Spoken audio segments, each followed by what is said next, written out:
I mean, she made some good points. That's what I was saying. Can we address this on air or no? No. It's up to you. That means yes. Live from New York. It's the show that caved and is going to allow fun games at their daughter's wedding. I think it's great news. Yeah, Classy game. Yeah. Classy game. Yeah, classy cornhole, classy giant Jenga. Giant Jenga. You should put your foot down on giant Jenga. It's just a mess. It's loud. But the point is, Brou tries to act like he is Mr. Hardnose, except for when it comes to his two princess twin daughters. I raised some smart young ladies. They're unbelievable and they convince me. They often convince me that their argument is right. So how many games are there? I can't wait. It's not going to be Jenga and no card play and anything like that. It's going to be classy games like darts. No. My wife is getting really mad now because she don't want games. I was supposed to be like, no game. But they convinced me. We're starting in the Garden where the Spurs' 11-game win streak ended in a whimper. The Knicks defense hold Wemby's squad to under 90 and win by 25. Nick was in the building. What was the bigger story here for you, Brou? The Spurs loss or the Knicks win? Definitely the Knicks win. Spurs, what do we believe on this side? Due dates. But they're due. 11 straight. They were due. Due for a loss.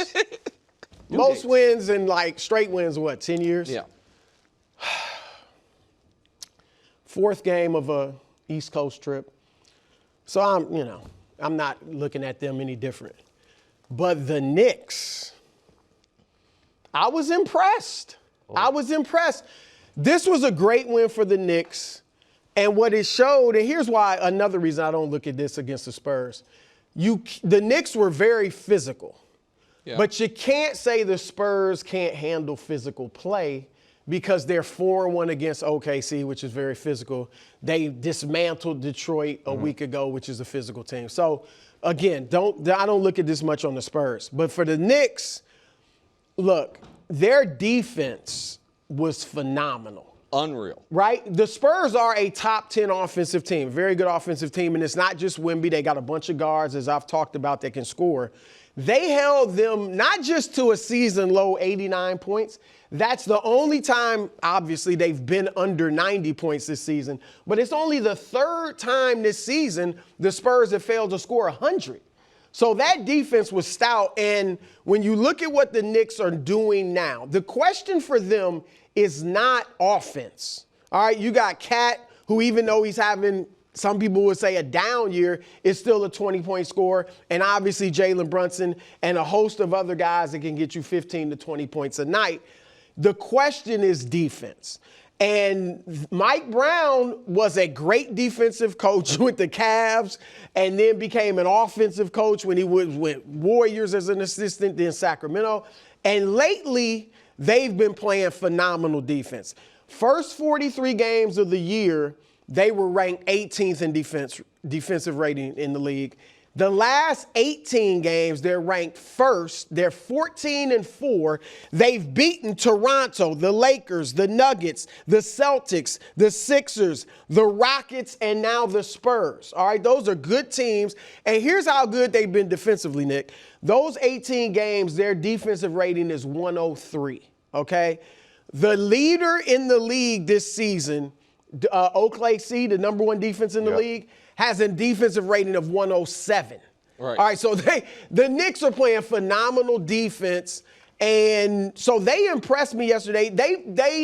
I feel like I always thought they were obviously a contender. Early in the season, they were my pick in the East. Recently, I've started thinking Detroit, and I still rock with Detroit right now. And I think that's one team that really gives the Knicks the most trouble, but the Knicks bolstered my belief in their chances to get to the finals. So interesting. All right, so a couple things. First of all, I would have lost an incredible bet on the opening segment here because Brou did all of that, which was all correct, without once mentioning who was or who were, since it's multiple people, number one on the Bud list on Thursday. The whole roster. the whole Great point. call. So great restraint by you in not dusting off the shoulders. I don't like to toot my too own much. horn. Exactly. Maybe on Right. Thursday, Yeah. a reminder. You never took my New Year's resolution of be less humble. You're just more humble ever. So good job by you there. But everything you said's correct, which leads, and I was there. It was my nephew's birthday. We went there with some of his friends, got to see the game, and holding them to 89 is actually underselling how good of a job they did, because the Spurs had 22 instantly. Mm-hmm. They had 22 midway through the first quarter. So for really like the final 3.5 quarters of the game, you held the Spurs to 67 points. And I did think their physicality gave Wemby trouble. I thought Mitchell Robinson was awesome. Karl Anthony Towns, who is much maligned fairly at times, he rose to the challenge. Obviously, the Knicks offense got rolling. Jalen Brunson was great. They killed him on threes. But a lot of teams can beat the Spurs on threes and still lose the game. And so the Knicks started the year 23-9, really 24-9, because they won the NBA Cup against San Antonio. They then had a terrible 3 weeks. Mm-hmm. They went 2-9 for 3 weeks and looked bad. But they started 24-9. They then are 14-4, to your point, since that 3-week aberration, if you will. And it's not that they have dominated the best teams in basketball, but when they play the best teams in basketball, they don't really hold their own. Yeah. They win a high enough percentage to be like, oh, you would beat them 4 out of 7. Like, they're close, good games that the Knicks win the majority of, which brings me to a point you got to, just a generic question for the audience. Why can't they win the East? What box do the Knicks not check off to win the East? They have a superstar who's excellent in the playoffs. Right. They have, unlike previous years, they have, to my eye, depth that the coach will use. Yes. Like, I think they might have had depth in years past, but Tibbs just wasn't into it. They got legitimate They depth. have legitimate depth. They have got, and so they have a legitimate number 2 scorer. Towns not a perfect player, but he's a legitimate number 2 scorer. And they have a couple other guys, most notably Mikal Bridges, who, if they're hot that night the way they were, they can jump in and be your number 1 scorer. So I'm not acting like they're a perfect team. I'm not even saying they necessarily would be my pick. I think Tatum's going to come back, and that will probably sway me to Boston. But the Knicks absolutely can win the East. And to your point about Detroit, yes, Detroit's owned them this year, but the Knicks beat them in the playoffs last year. So with mostly the same rosters. I understand Detroit's young and getting better, but I think the Knicks are a legitimate contender as much as any other team in the Eastern Conference.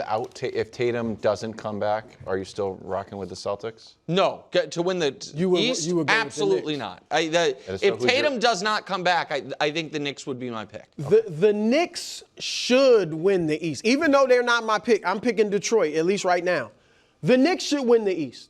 Detroit does not have Duran is a very but he's excellent not a reliable scorer. Right. So, like, they don't have a legit second scorer. They don't have the playoff experience or the experience, period, that the Knicks have. Boston, without Tatum, certainly isn't as good. And Pritchard is really good, but they don't have a second 20-point scorer. And look, the Knicks beat them last year with Tatum. So Tatum coming back, again, the Knicks should be able to beat them. And then Cleveland's had as bad a playoff disappointments, if not worse, than the Knicks have. Certainly. So the Knicks should be entirely disappointing and upsetting if the Knicks don't win the East. All right, largest loss of the season for the Spurs. Meanwhile, in the West, we're 3 minutes into the game, and SGA and Joker get into it. SGA throws the ball. Joker says, he's not allowed to throw the ball at me. Shay's first game back, he had 36. Fast forward to the third quarter, Lu Dort hits Joker with a little hip check there, and then says, what, that wasn't a foul? That was the weirdest part about that. Like, it was a foul, and you're going to end up getting ejected. A fracas ensues, which Joker got very upset and released a meme of his eyeballs, really, Yeah.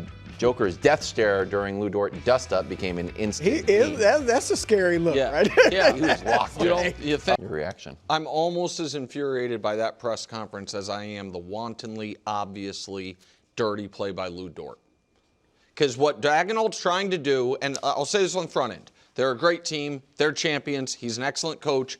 What Dort has made of his career from undrafted to legitimate, important player is remarkable. All that can be true, and this is outrageous, and Dagenhalt pretending like, oh, they only did that because it was Joker.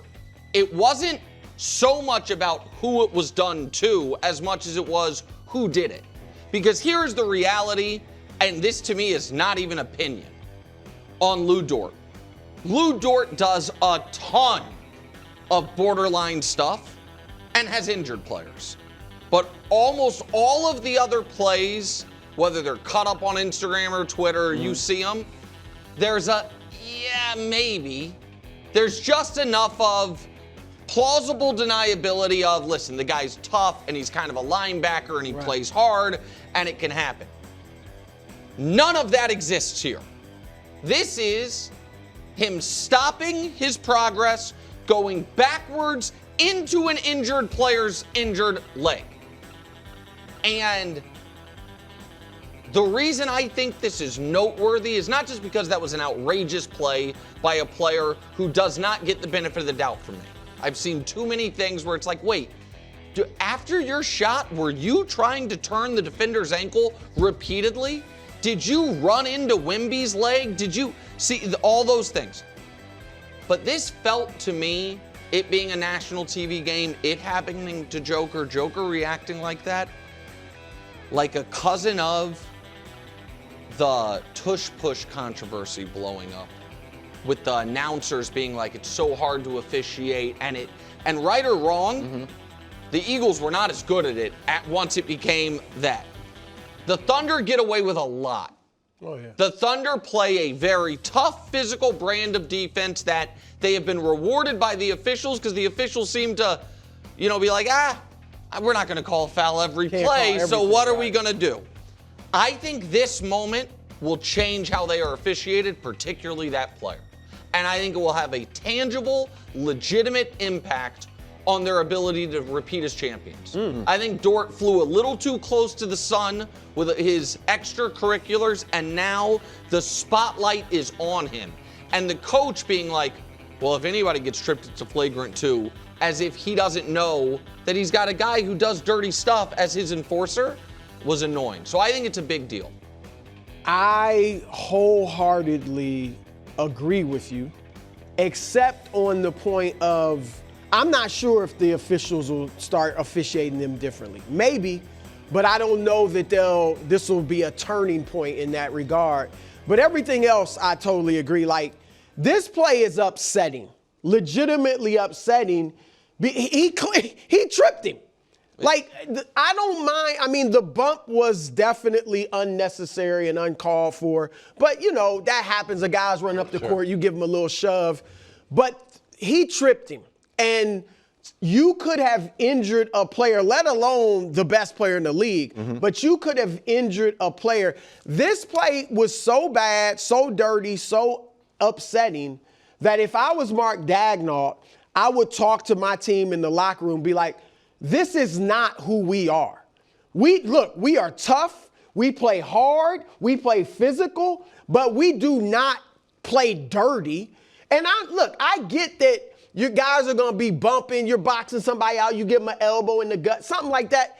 This could have injured the best player in the league. And again, not just because it's him, but it could have really injured Jokic or any player. And then what did I do? Yeah, that is terrible. And I think Dagenhalt privately should have been like, and maybe he was, who knows, but I doubt it. But if I don't want to see another player on our team ever do something like that. Yes. You can play physical, you can bump, you can toe the line. Don't you ever trip a player on purpose like that. Now, I get Dagenhalt kind of backing this guy publicly. I'm not saying he should rip Dort in the press conference.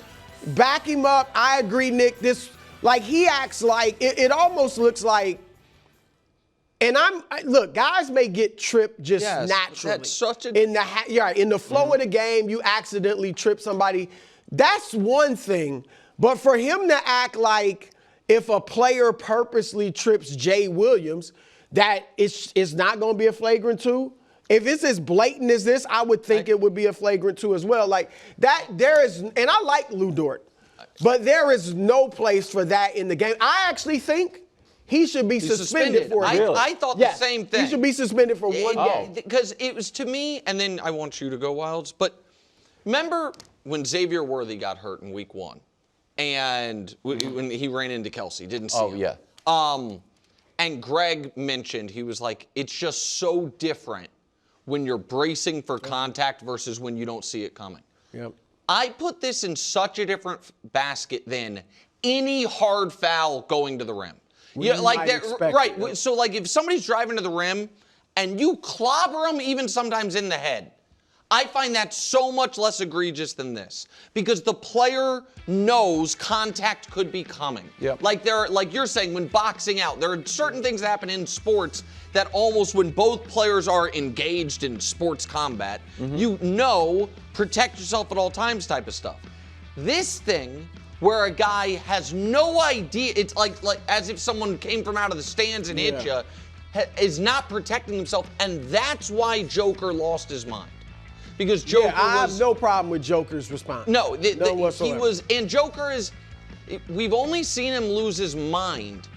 We've seen it a few times, and he then dirty shot Markieff Morris back years ago. But it has been when he thought someone tried to hurt him. Yeah. And he reacted like, you tried to hurt me. And that's why, because he gets hit all the time. And he kept his cool. Like, he didn't go up to him and grab him by the jersey, obviously didn't swing on him. He just got in his face to let him know. It was an intimidating, it's an intimidating stare. It's definitely. He missed 16 games with that knee injury. Denver lost this game and then also lost to the Wolves. So, I mean, this is taking up a lot of the oxygen. But also, is Denver... I'm going to talk about them in 1 minute. And they're banged up, too. Remember, Aaron Gordon is critical for them. Aaron Gordon and Wilds guy and friend of the show, Jalen Watson, also critical for them. Peyton. Peyton. I said Jalen Watson, I'm going to talk about later, as a free agent the Cowboys should go after. Peyton Watson is the one, friend of the show. All right, their next matchup is a week from today. OKC versus Denver again. All right, let's check in. The Lake Show snapped a 3-game losing streak. They beat the Warriors without Steph and the Kings without a pulse. That's not that inaccurate. It's bad terrible. in Sacramento. Remember when Nick used to make us do segments about Sacramento? Oh, I'm sorry. I try to service all sports markets, no matter how small. Specific stuff. We had a line item in the budget for Kings. Oh, yeah. He had a bean, They took the Warriors 7 games. It was pretty good. Sorry, De'Aaron Fox. Remember De'Aaron Fox broke his finger? I found out on the air. I almost cried. I was so upset. Wild's like, why are you so sad? Let's take a look at the standings. Thunder, Spurs, Rockets, Wolves, Nuggets, and then the Lakers are right there. Correct. In between Denver and the Suns. Lakers 2-0 weekend against not the toughest of competition. Quiet your concerns. Do you know who they play next, KW? Yes, I believe they play. Do they play the Pelicans? The Pelicans. The Pelicans up next. Keep rolling. So listen, I do not think the Lakers can win the championship. We've said that before the year, middle of the year, all year. I also think last week, this show and the entire sports media was maybe a touch too hard on them. And I think that for 2 specific reasons. One is, I got new information. Usually Twitter is just a pool of misinformation and awfulness. Oh, yeah. But I saw this stat floating around Twitter so much that I had Josh check it. Because a lot of our premise last week was the big 3 doesn't work together. Yes, all the plus-minus stuff. All the plus-minus stuff. Net ratings. Yeah. Here it is before Christmas and since Christmas. And we're now to March. Since Christmas, that works. Well, how many games is that? Because remember, they've been. It hadn't been many games. Well, but before Christmas, it's more games than it was before because LeBron missed the beginning of the season and then Austin got hurt.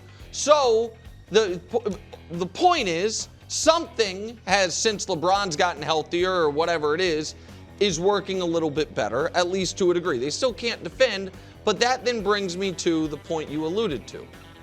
We did title pie, and nobody batted an eye at me saying, well, the Nuggets can win the championship. The Nuggets obviously can win the championship. Here's the Nuggets versus the Lakers, who, to what you just showed, they are a half game different in standing. One's 37-24, one's 36-24. The Nuggets do have a better offense. They have one of the best offenses in basketball. The defenses are the same. Like, it's 21st and 22nd in rating, and the whole idea of you can't win a championship with a bad defense, we think doesn't apply to Denver. And to just add to it, every discussion around Joker fairly is that's the best player in the world. And the discussion around Luka is maybe Nico was right. Their teams, no one is saying nobody's that. except Draymond. Draymond is flirting. Okay, well, Draymond's somebody. Draymond's somebody. Defending a friend. And I mean, here again, Joker, I believe, is the best player in the world, and I've been a little disappointed with Luka this year. But this year, Luka's played more, and his teams won at a slightly higher percentage, slightly.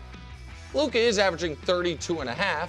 Joker's obviously a better rebounder. I think Joker's the better passer, but I think Luka's, a top 3 passer in the league. Great passer. And Joker's better in having the better season, but the discussion surrounding one is, man, it's criminal if he misses a few more games and can't win MVP. And the other one is, what's wrong with him? So I just think the conversation outpaced the panic for the Lakers. And I was a part of it. I'm not running from that. So that's my answer. Well, look, the conversation, the concerns, the criticism of the Lakers, let's put it in the context. Okay. All right? The context is as a championship team. No one is sitting here, not me, not you, not anyone who's been critical of them on any other network, and saying they're not a good team. They're not like a very good team. I don't know if Wilds thinks they're a very good team. I would take off the word very. Okay, I think they're a good team. I agree. I think if they were in the Eastern Conference, they would have a legitimate chance of getting to the finals. No, I don't believe that. I totally do. And I know they have gotten beaten handily by the leaders in the East, but a lot of that, again, is they haven't been whole. Now, again, so when I'm critical of them, it is in that they cannot win the West. It is in comparison to OKC, San Antonio, Denver, and I'll get to that, your graphic, and Minnesota. All right, I even give them a chance to play with Houston if they meet in the first round. All right, and the reason is because Luka Doncic, since he got to the finals 2 years ago, from that point on, every season he's in his prime is championship or bust. LeBron has always been, since his first few years in the league, about winning championships. So when I judge them, even though I know he's older and out of his prime, I'm judging their team as, can they win the championship or at least get to the championship? Not, are they good? Their record is good. They're still a good team. All right. So that's where the criticism is. With Denver, this is why I disagree with you on Denver, Nick. One, Aaron Gordon is a huge part of their team, particularly on the defensive end. All right, so he has been out. Presumably he'll be back, supposedly and reportedly he'll be back soon. So that'll change things for them. Also, in comparison to Jokic and Luka, the problems people have with Luka, or the criticism, is his incessant complaining to the officials, which a lot of times leaves him on the ground or on the offensive end of the floor while his team is getting scored on. So that's part of it. That doesn't happen with Jokic. And Jokic, even though not a very good defender, because of his size, you can't attack him. He's the best defensive rebounder in the league, which is a part of defense. So he brings some things that Luka doesn't. And then the other thing, Nick, you know how much respect I have for Luka's game. Like, I think he's phenomenal. But I really feel like he's going to have to adjust his style of play. Because ball dominance, particularly when you shoot a lot, is tough to build around. And it's tough for other players, particularly ones that have skills and can really get to the rim, create their own shot, It's tougher on them. Jokic touches the ball every offensive possession for them, but he's moving it. He's getting it, passing it quickly. You know, Luka's pounding it, and that's a big difference. So I don't think Luka, obviously the statistics show it too, he's not nearly as efficient as Jokic is. Jokic is way more efficient, so I think there's a big difference in their effectiveness. Cap is up over $300 million. Jerry Jones is S-Bob, and he's ready to spend some cash, bro. Josh, Jerry Jones and us locked in. Opponent third down percentage, 47%. Dead last in the league, bro. Can the Cowboys make you a believer in the offseason? Well, not a believer in them reaching the Super Bowl. There's nothing they can do. Nothing? Well, there is something, but right now, no way they would make me believe they can reach the Super Bowl. Look, they haven't been there in 30 years. Well, they got a quarterback that is 2-5 in his 10-year career in the playoffs. So Dak hasn't even been at his best all the time in the playoffs. But, Nick, could I believe that they could make the playoffs? Of course. That they could win 11, 12 games? Absolutely. Here's what they have to do. I'm going to be very clear about this for Jerry and Cowboys Nation that's listening. Number one, trade for Max Crosby. Okay. All right? Yeah. Go trade for Max Crosby. You got 2 first-round picks. I'm not saying that's what you give them, but you got 2 first-round picks this year. I believe Donovan Ezeraku can improve. All right? Sure. He's a rookie last year. A lot of high hopes for him, a lot of talent. So I'm banking on him improving this year as a defensive end. I think DeMarvion overshone. He only played 6 games last year. I like him. Okay. So assuming he's healthy, all right? That has to happen. Draft a bunch of defensive players. They've been pretty good at drafting, no question. Draft a bunch of defensive players. And George Pickens has to show up. Now, this is not necessarily in their control. But if George Pickens shows up, like, hey, I'm ready to roll. Franchise tag this year, all right, I'm going to go prove I'm worth. If that's his attitude and he shows up ready to play, then I would believe they could win 11, 12 games and make the playoffs and make a little bit, do what they've done, in the past few years. Now, the one thing they could add to that to make me think they might actually have a chance at winning the NFC this year is if Jerry Jones here we go. announced, make it a big deal. It's all about football this year. Okay, bro. I am not doing any radio interviews. What if Dak Prescott learned to fly? Once a week. I'm not doing interviews after the game in the tunnel. It's all Brian Schottenheimer is the only voice you're going to hear outside of the Well, that's not happening. Leave it at that. That would make it. I have a very exciting. This is a very exciting moment. Because what is today? What is today? Is it March 1st? March 2nd, actually. March 2nd, okay. Monday. This marks the first time in the 2026 offseason we get to say a name that was so important to our show last offseason. Please don't. If it's the person I think about, please don't. Because Brou wants them to trade for Max Crosby, but then also mentions they're good at drafting, so I would like them to be able to keep those draft picks. Please. There is a free agent defensive end who is very used to playing for a team similar to the Cowboys. A lot of offense, go rush the passer. He was injured at the end of the year. He was.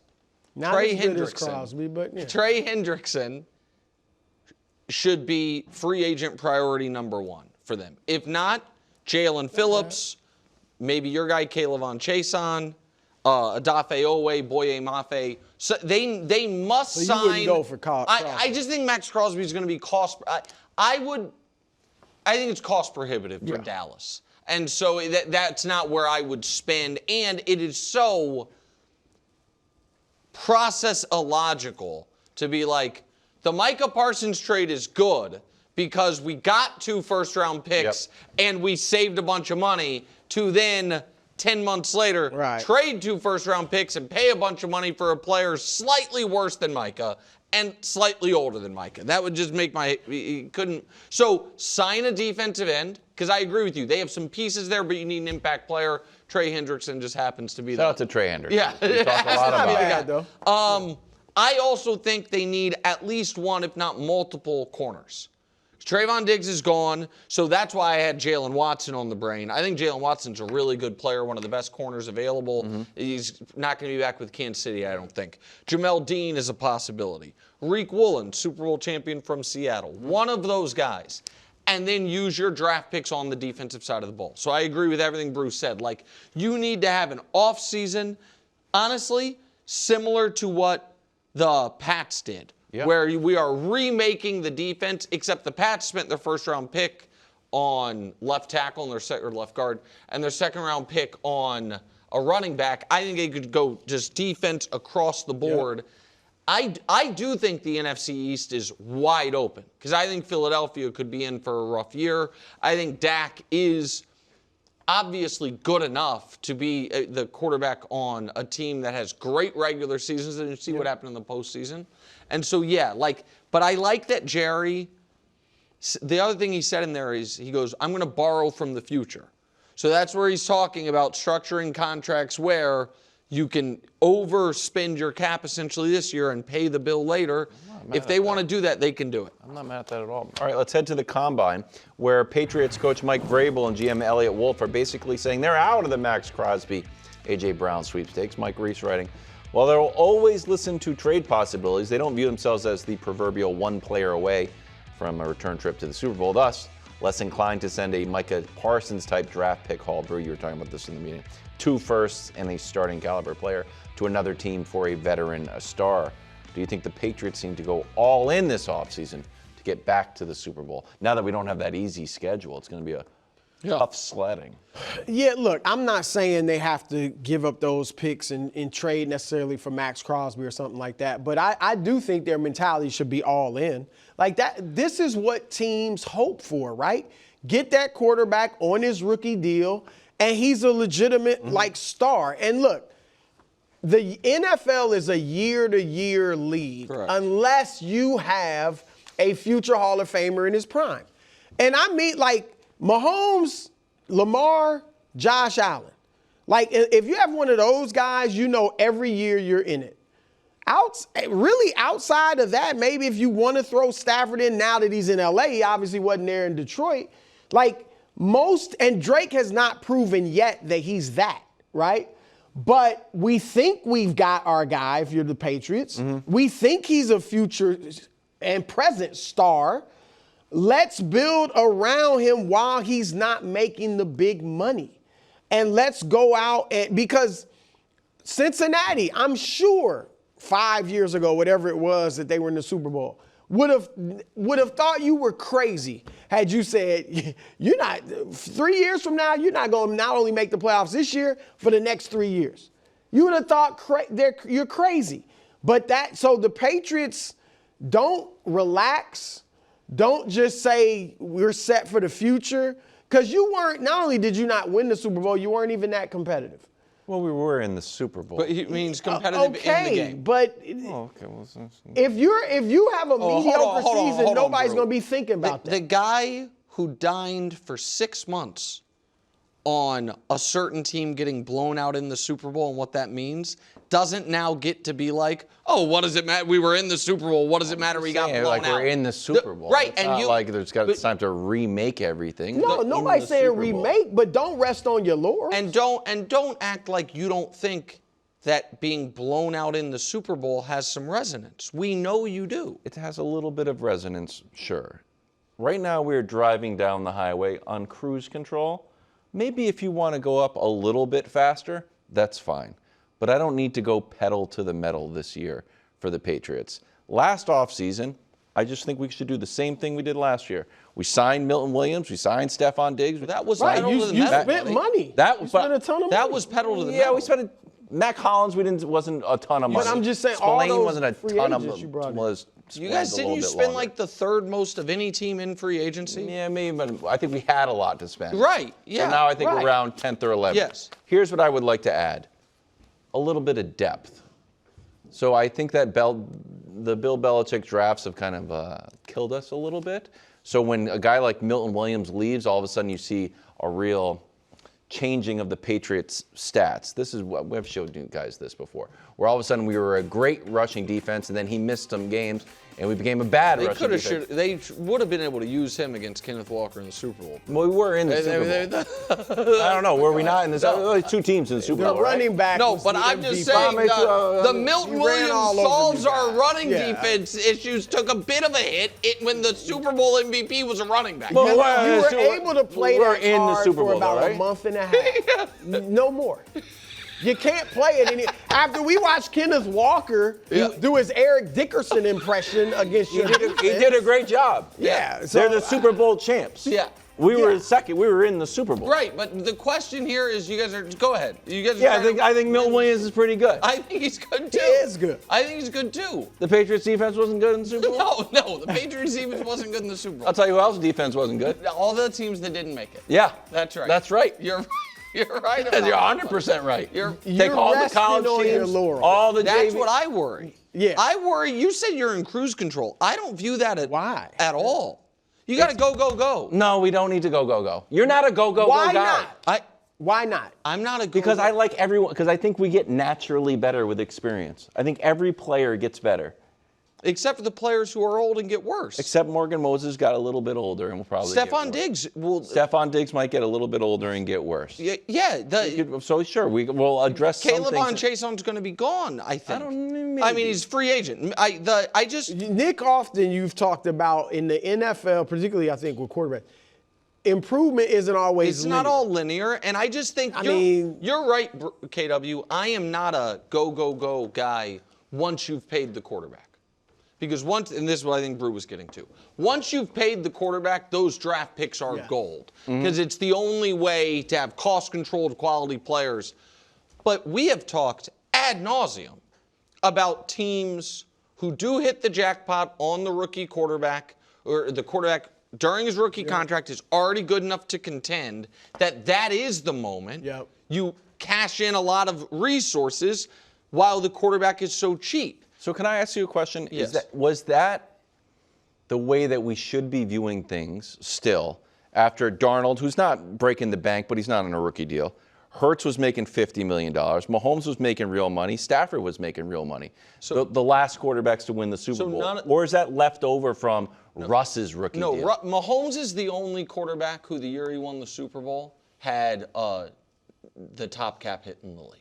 He's the only one. Hurts had signed his new deal. He was still cheap. Stafford, they had traded for him. He was getting a new deal. He was not that expensive because when they won it. Darnold Stafford obviously wasn't expensive? I just assumed he was expensive for being in the league. Not decade. Not that year on that contract. I'm shocked by So that. the only quarterback with a that year crazy high cap hit to win the Super Bowl was Mahomes in 23, because even Mahomes in 22, it wasn't that high then. What was Hurts making? CBS telling me Hurts making $50 million. I understand, but again, this is, God, now it's the second time on the show. Shoot. Because of the void, wow. Sorry. Because I of didn't the way realize- they I went structure down the a deal, bad the spot. way they structure the deal, his cap hit's never been crazy high. It will be in the future, assuming he's on the team. But I think both of these things can be true, KW. You guys had an awesome year. Unbelievable year. And you need to improve a lot if you want to duplicate it. Yes. Thanks for watching. Subscribe here to get more from the show and to check out clips from other shows on FS1.